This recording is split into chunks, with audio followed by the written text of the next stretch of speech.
You think manifestation means asking the universe for something and waiting for it to arrive. It doesn't. Here's what most people believe. If you think positively enough, the right things will come to you. If you visualize clearly, opportunities will appear. If you raise your vibration, your life will shift. If you journal your goals and feel grateful, the universe will respond. This is the version of manifestation that gets sold. It's passive, it's comfortable, and it requires nothing from you except belief. That's why it's popular. But here's what's actually happening in the lives of people who hold this belief. Nothing is changing.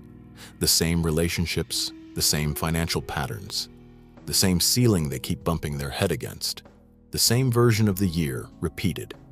They are believing harder and changing less. Not because the concept is false, because they have the wrong definition of it. Look at your life right now, not the vision board, not the journal entry, the actual structure of your days. Who do you spend time with? Do those people reflect where you want to go or where you've always been? What do you do when a real opportunity arrives that requires discomfort? Do you move toward it, or do you find a reason why the timing is wrong? What do you tolerate? In relationships, in your environment, in how people speak to you, in how you speak to yourself. How many times have you said, "This year is going to be different," and then made the exact same decisions as the year before? This is not judgment. This is observation. Because if manifestation worked the way most people think it does, your life would look different by now. You've been thinking positively for years. You've set intentions. You've done the rituals. And yet, the patterns persist. The same type of person shows up in your relationships. The same money ceiling, the same moment where you almost commit to something new and then pull back. That's not a coincidence. That's a system. And you built it. Manifestation is not attraction. It is not asking. It is not frequency in the mystical sense. Manifestation is what happens when your identity meets reality. What you believe about yourself, at the level beneath your conscious affirmations, will determine every decision you make. Every decision you make will produce a result. Those results, accumulated over time, become your life.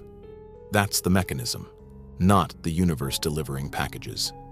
You, operating from a fixed internal script, producing predictable external outcomes. Let's define the other terms while we're here. Energy is not an invisible field you broadcast into the cosmos. Energy is how other people experience you when you walk into a room, start a conversation, or make a request. It's your posture, your tone, your consistency, what you follow through on, and what you abandon. People feel that. They respond to it. That response is what people call energy. Vibration is not a spiritual frequency. It's your pattern of behavior. What you repeatedly do, tolerate, and return to. Your vibration is your average behavior across time. Alignment is not a feeling of harmony. It's consistency. When what you say matches what you do. When your stated values match your actual choices. When the person you claim to be matches the person others observe. That is alignment. Resistance is not spiritual interference. It's the gap between who you currently are and what you're trying to do. When the action required is inconsistent with your identity, your nervous system treats it as a threat. You procrastinate. You self-sabotage. You find reasons to wait. That is resistance. It's neurological, not mystical. Here's the full breakdown. What people think manifestation is: a process of mental and emotional focus that causes external reality to rearrange itself in your favor. Think it, feel it, receive it. What manifestation actually is: the visible output of an invisible identity. You do not get what you want. You get what you are. More precisely, you get what you consistently do, which is determined by what you consistently believe about yourself, which was shaped by what you were repeatedly told and shown throughout your life. The belief came first. The behavior followed. The result confirmed the belief. That is the loop, and it runs without your awareness until you see it. Here is how it plays out in real life. A person wants financial stability. They affirm it daily. They believe in abundance. But every time they have money, something goes wrong. an unexpected expense, a poor decision, a sudden generosity that depletes the account. Within weeks, they're back to the familiar level of scarcity. This is not bad luck. This is identity. At an unconscious level, that person does not believe they are someone who holds wealth. Wealth feels unfamiliar. Unfamiliar feels unsafe. So the system finds a way back to what feels normal. The affirmations are running on the surface. The identity is running underneath. The identity wins every time. Here another example. A person wants a healthy relationship. They've done the inner work. They've set boundaries. But they keep ending up with the same type of partner, emotionally unavailable, inconsistent, requiring them to prove their worth. They are not unlucky in love. They are operating from an identity that is more comfortable with uncertainty than with being chosen, more comfortable with earning love than receiving it. So they select for it unconsciously every time. That is manifestation. Their identity expressed through choices producing a consistent result. A woman in her mid-30s is professionally skilled, well-liked, and consistently passed over for leadership roles. She decides to work on her mindset. She reads. She journals. She visualizes herself in a leadership position. She sets the intention. 6 months later, she's still in the same role. What no one told her to look at. How she behaves in meetings. She has the ideas, but she hedges them. She says, "I might be wrong," but before every observation, she defers to the loudest person in the room, not the most accurate one. When her proposal gets challenged, she backs down quickly, not because she's been proven wrong, but because disagreement feels threatening. She's not being overlooked by the universe. She's being read accurately by every person in that room. Her identity, specifically her deep belief that her position is precarious, that she needs to be agreeable to stay safe, is translating into a set of behaviors that communicate something different than what she intends. The visualization didn't change the behavior. The behavior is what people see. When she stopped asking, "What do I need to think?" and started asking, "How do I behave in the room?"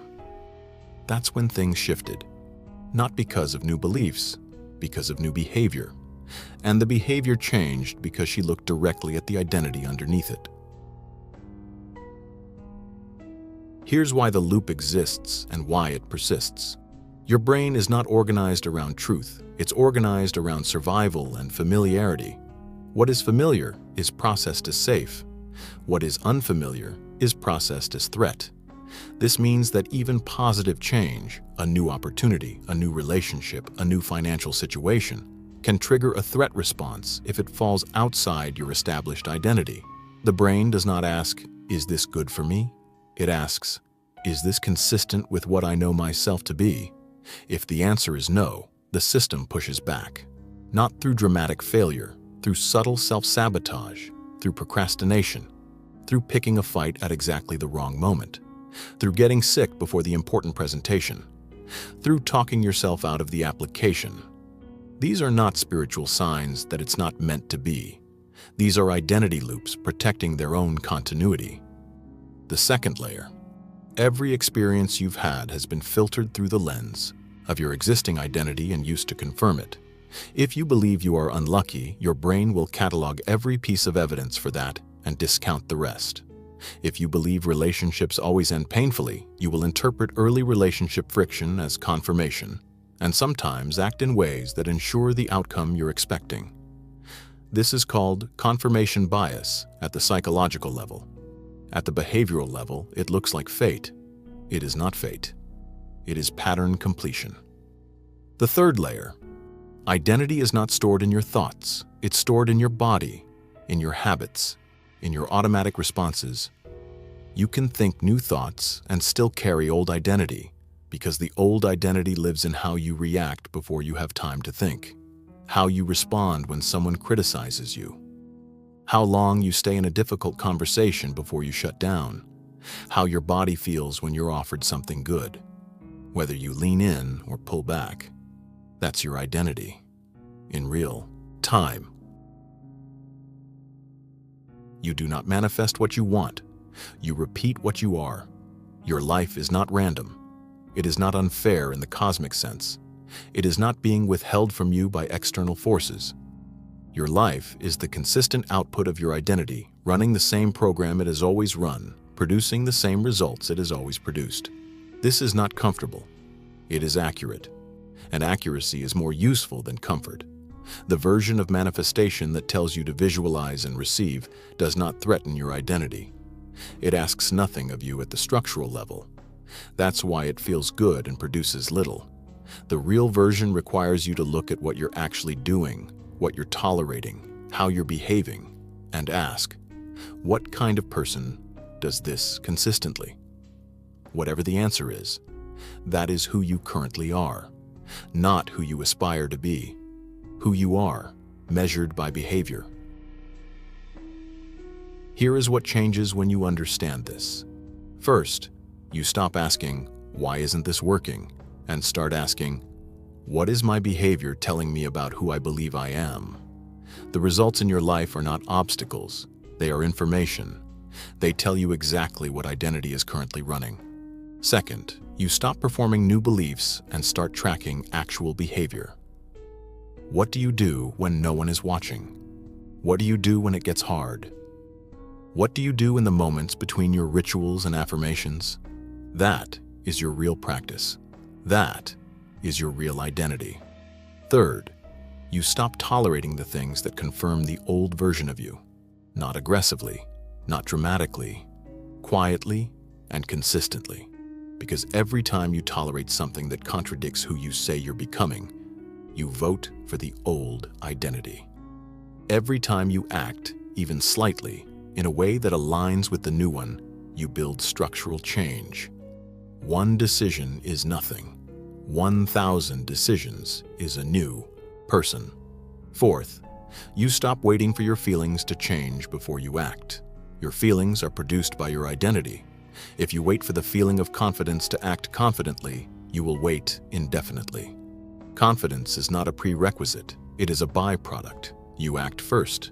The identity updates from the evidence of your behavior. Fifth, you watch your reactions. Your reactions are the most honest data you have. How you feel when someone succeeds, how you feel when you're praised, how you feel when real change is available. Those reactions tell you what you actually believe, not what you've written in your journal.